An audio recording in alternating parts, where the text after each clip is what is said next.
है कि 20% का 20% कितना होगा ये हमें बताना है, ठीक है। तो देखो लिख लेते हैं 20% का 20%, ठीक। अब देखो सबसे पहले तो हमें ये पता होना चाहिए कि इस प्रतिशत को हम कैसे लिखते हैं। देखो प्रतिशत का मतलब क्या होता है, सबसे पहले ये समझ लो।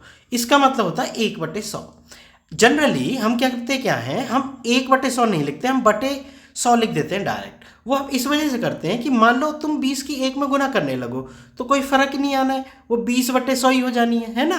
समझ गए ना बात को, भाई 20 की 1 में ना होगी तो 20 ही हो जाएगा और उसके नीचे बटे 100, है ना। इस वजह से हम कभी लिखते नहीं है इसको, ठीक। नहीं तो बाकी होता क्या है, ये 1/100 होता है। इसका भी मान रख लिया हमने, 20 गुना 1/100। अब इसको हल कर लो तो इसको ऐसे लिख सकते हैं ना, 20/100 गुना 20/100। डायरेक्ट हम ऐसे भी लिखते हैं, है ना, ऐसे ही लिखते हैं ना प्रतिशत हटा के, ठीक।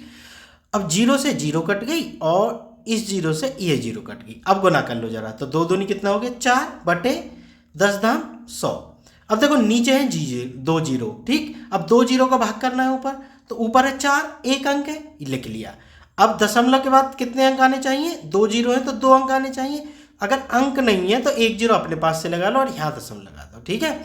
और यहाँ लग गई 1 जीरो। ये जीरो इसलिए कि कोई अंक नहीं है ये बताने के लिए, ठीक है बच्चों, बात समझ में आ गई ना। तो ये कहीं आंसर है, ये रहा, ये चौथा हमारा आंसर है, ठीक है। अब यहीं मैं एक चीज़ और बता देता हूँ तुम लोगों को कि जैसे अगर ये होता कि आगे भी 1% और दे देता तो क्या करते। मान लो यहीं दे दे आपको कि भाई 10% मैं और दे देता हूँ, तो क्या करना था फिर, कुछ नहीं करना था, 10% और जोड़ देना था, ऐसे ही 10/100, ठीक है। तो फिर ये क्या आ जाता, 1 जीरो से 1 जीरो कट गई भाई, ऐसे आ जाता फिर, ठीक है बच्चों, बात समझ में आ गई ना।